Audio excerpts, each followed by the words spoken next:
It's different on spacecrafts though. Since they're filled with air, astronauts can hear each other scream when the aliens invade. Moving on. They're fine. They're okay. Time for questions about me or my world. MK Plays asks, Dear Blocko, is there anyone in your world that has a face? Fred the question mark does have a face. He's been in a video before. Cool Kathy also has a face. She's half human, half animation. I don't even want to know how that happened. But the answer is yes. There are people who do have a face here. Oh, this next one is kind of related. Gustavo asks, Dear Blocko, how many characters are in your world? Well, there's the main crew, Circlia, hey, how you doing? Me, Rhombus, Triangle Bob. Then we have Cool Kathy and Fred the question mark. We have Mako, my evil twin, Grandma Blocko, Animator of course, I'm not forgetting you, and he's not in my world really, but my best friend Phil. I should really go visit him soon. It's been a while. Do you have any questions about your world or my world? Ask away in the comment section below and make sure you use the hashtag DearBlocko so I can find it. We interrupt the end of this video to bring you a special announcement. Life Noggin has merch. Yay! There have been sightings of cool hats with me on them, brand new sweatshirts, an amazing poster, and more, all on keeponthinking.co. Some are saying this merch is only available for a limited time. Others are saying I don't work at this news station and need to be escorted off the premises. I guess both of us should act fast. Help support this channel and look stylish by buying some new Life Noggin merch today. Go to keeponthinking.co or click the first link in the description. Thanks, guys. The voice is getting so hard to do. As always, my name is Blocko. This has been Life Noggin. Don't forget to keep on thinking.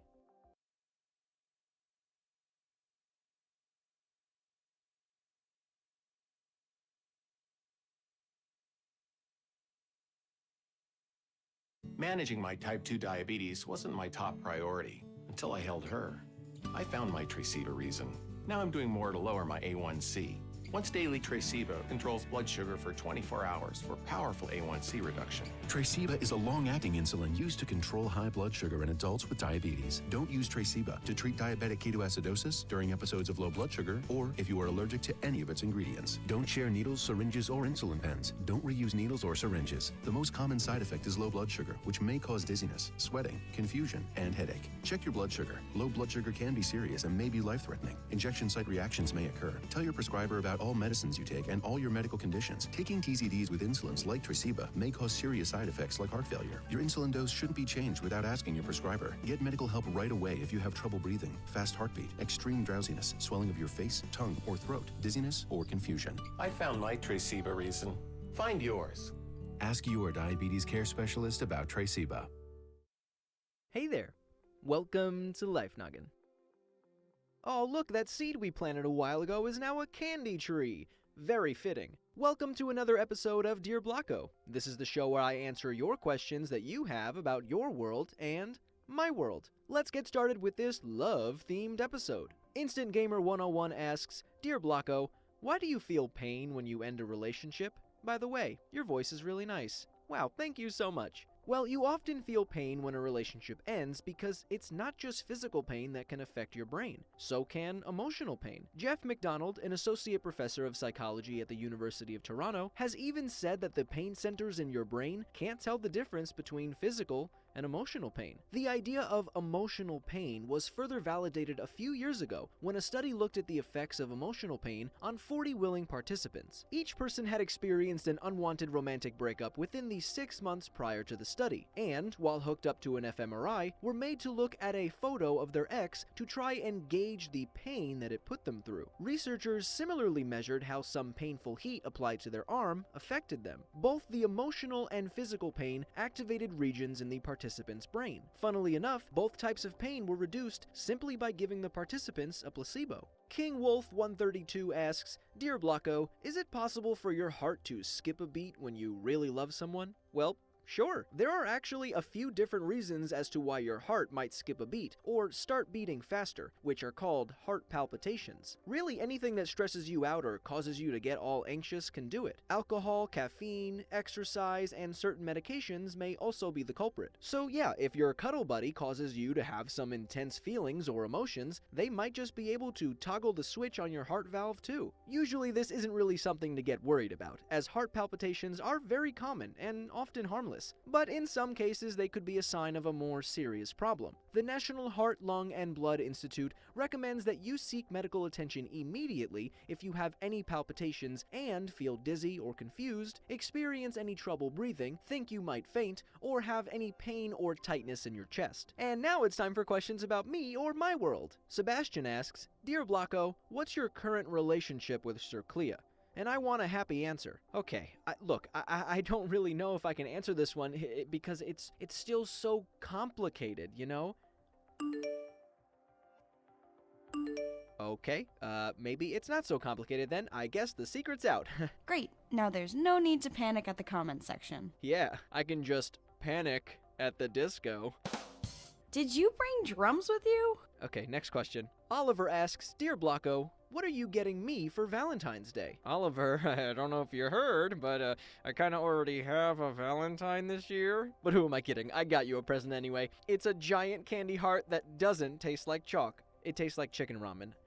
I hope you like that. It's the only flavor they had. So do you have any questions about your world or my world? Let me know in the comment section below and make sure you use the hashtag DearBlocko so I can find it. Enjoyed this episode of Dear Blocko? Check out the previous one we did. Dear Blocko, is it possible to scream in space? You might be able to get off a scream, but probably the bigger question would be if anyone would hear it. As always, my name is Blocko. This has been Life Noggin. Don't forget to keep on thinking.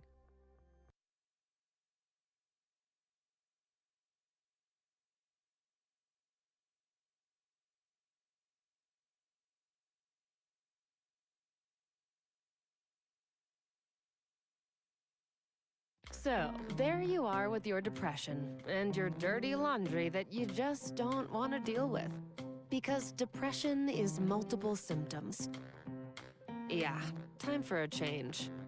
And your doctor tells you about Trintellix, a prescription medicine for depression. So you're feeling this overall relief. And Trintellix had no significant impact on weight in clinical trials. You've got this. Tell your doctor right away if you have worsening depression, unusual changes in mood, behavior, or thoughts of suicide. Antidepressants can increase these in children, teens, and young adults. Do not take with MAOIs. Tell your doctor about your medications, including migraine, psychiatric, and depression medications, to avoid a potentially life-threatening condition. Increased risk of bleeding and bruising may occur, especially if taken with NSAID pain relievers, aspirin, or blood thinners. Manic episodes or vision problems may occur in some people, may cause low sodium levels. Common side effects include nausea, constipation, and vomiting. Not living in sweatpants. Ask your doctor about changing to Trintellix. Hey there! Welcome to another episode of Dear Blocko. This is the show where I answer your questions about your world and my world. Let's get started with our first question. Morgan O asks, Dear Blocko, why do we stutter? Well, there are actually multiple reasons why someone might stutter, and different situations can up the chances that a person will stutter, like being in a more social setting or high-stress environment. Stuttering, which is a speech disorder, can generally be broken down into three main types: developmental, neurogenic, and psychogenic.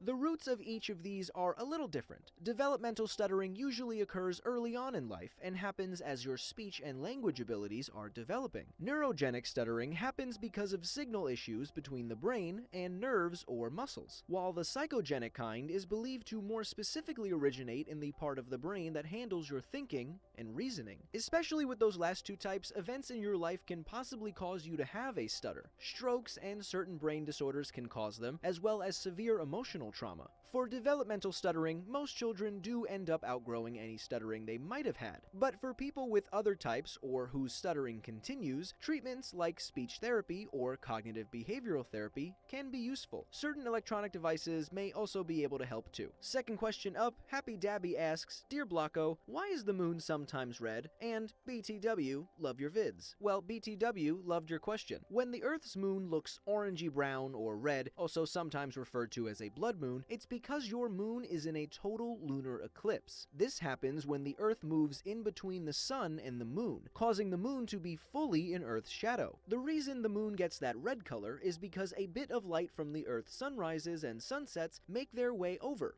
so that our big old friendly block of cheese in the sky doesn't get too afraid of the dark. And now it's time for questions about me and my world. Tiffany R asks, Dear Blocko, can you take any other forms? Well, I guess if you don't don't like this one, I suppose I could shapeshift. I could be a ladder, a horse, a car, Danny DeVito, a dog, several spoons. But I like the way I am. I wouldn't want to change. JJ Beast asks, Dear Blocko, what video games do you like to play? Oh, I have been really into Super Block Brothers Optimum. It has so many fighters like me, Triangle Bob, Sir Cleo, Rhombus, a cotton candy monster, agitated crocodile, random cactus, yellow mouse, smaller yellow mouse, and a really messy printer cartridge. I don't think it's out in your world yet, but it's a lot of fun. I'm also very bad at it. So are there any questions that you have about your world or my world? Let me know in the comment section below, and make sure you use the hashtag DearBlocko so I can find it. Want to watch even more Dear Blocko? Check out the previous one we did. Dear Blocko, why do you feel pain when you end a relationship? By the way, your voice is really nice. Wow, thank you so much. Well, you often feel pain when a relationship ends because it's not just physical pain that can affect your brain. So can emotional pain. As always, my name is Blocko. This has been Life Noggin. Don't forget to keep on thinking.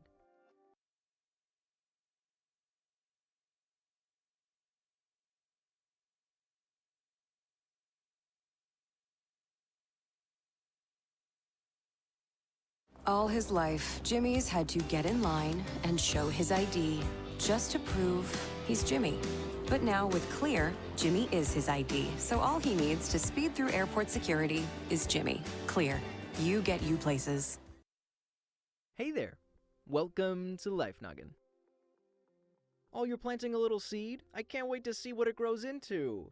Plants are pretty amazing. They are the longest living organisms on Earth, with some species dating back over 250 million years. And plants can live in all kinds of environments, from underwater to without soil, and inside the human body. No, really, it's incredibly rare, but it's happened. There have been reports of a pea plant growing inside a man in Massachusetts. He experienced serious medical issues like a collapsed lung and extreme chest pain. During surgery, doctors were extremely surprised to find that a plant had sprouted in the lungs of their patient. So, how is that possible? Well, let's start at the beginning. To grow a plant inside your body, you first need to get a seed or seedling in there. We can rule ingestion out. Despite what your friends told you when you were a kid, a swallowed watermelon seed will not grow into a watermelon in your stomach. Your stomach contains enzymes and acids that would break down most seeds or plants, while seeds with protective coatings that are built to survive being swallowed, like raspberry or blackberry seeds, will simply pass through your body. Even if the seed isn't digested or passed, plants typically need their soil's pH to be between 4.5 and 8, but stomach acid has a much lower pH, ranging from 1.5 to 3. That pretty much leaves inhalation, which is most likely what happened to the guy I mentioned before. But this doesn't happen easily. Your body has ways to prevent you from inhaling objects. These include your epiglottis, which is a flap over your trachea that closes when you're eating, your larynx or vocal cords, which try to push intruders back up your trachea, cilia, which sweeps particles out and away from your lungs, and your cough reflex, which attempts to prevent particles from descending any further. So if a lucky seed does make it through all of those defense mechanisms, could it sprout?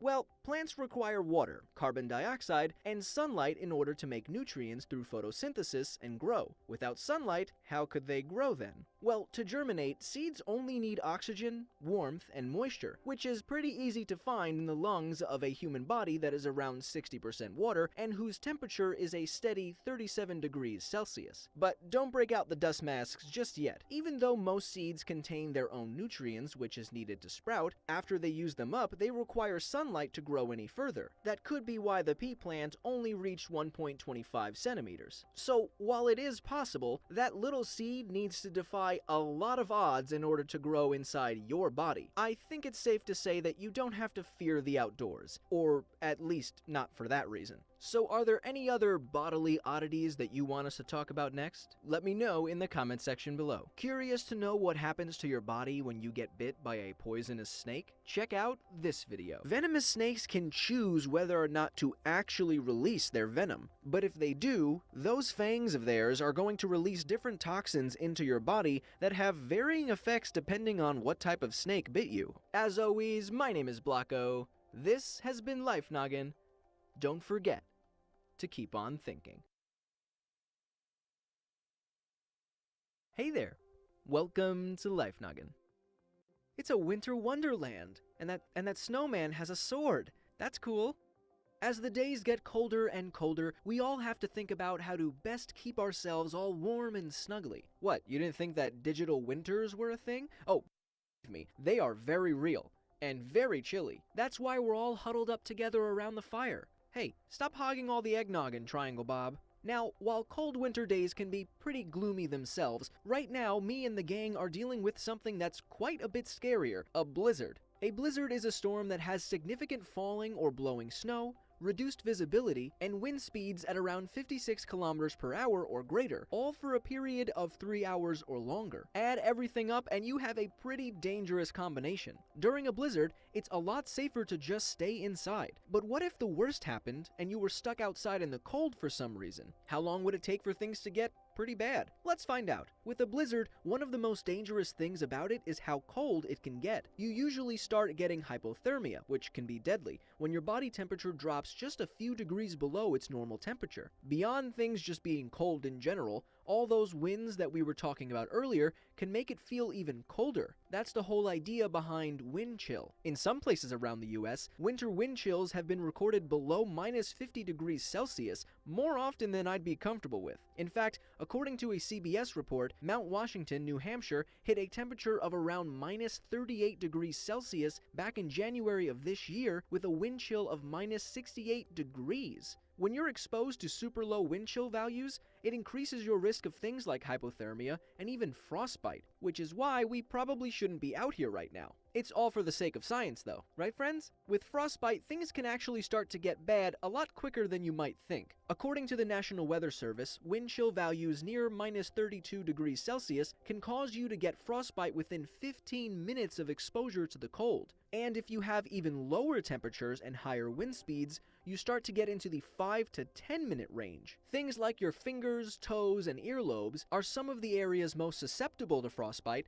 since they might not get as much circulation. Hey, for once we're lucky that our animator didn't give us those things. Pretty cool. And the dangers of blizzards don't just end there. The strong winds can knock down trees and power lines. Some blizzards can even sink ships. In 1888, a blizzard hit the east coast of the United States, causing hundreds of people to die and an estimated 200 ships to sink. So blizzards can be pretty scary, and you should try to stay inside. But if you do have to go out, we have a few tips from the National Weather Service to help you out. First off, make sure you bundle up in a bunch of layers and wear things like mittens, hats, and big warm scarves. Try to find some waterproof insulated boots and other waterproof clothing, since wet clothing can cause you to lose body heat even faster. Alright gang, I think it's time for a group hug to help us thaw out. Oh yeah, animator, can't you just transport us to sunny weather? Yeah. Thank you. Got any more questions on surviving extreme weather conditions? Let me know what we should talk about next in the comment section below. A lot of you guys have commented asking how we create these videos because you want to start animated channels of your own. To help with that creative curiosity, we teamed up with our sponsor, Skillshare. Skillshare is an online learning Crossing the street, okay? Oh, Gerald. Oh, jeez, Gerald.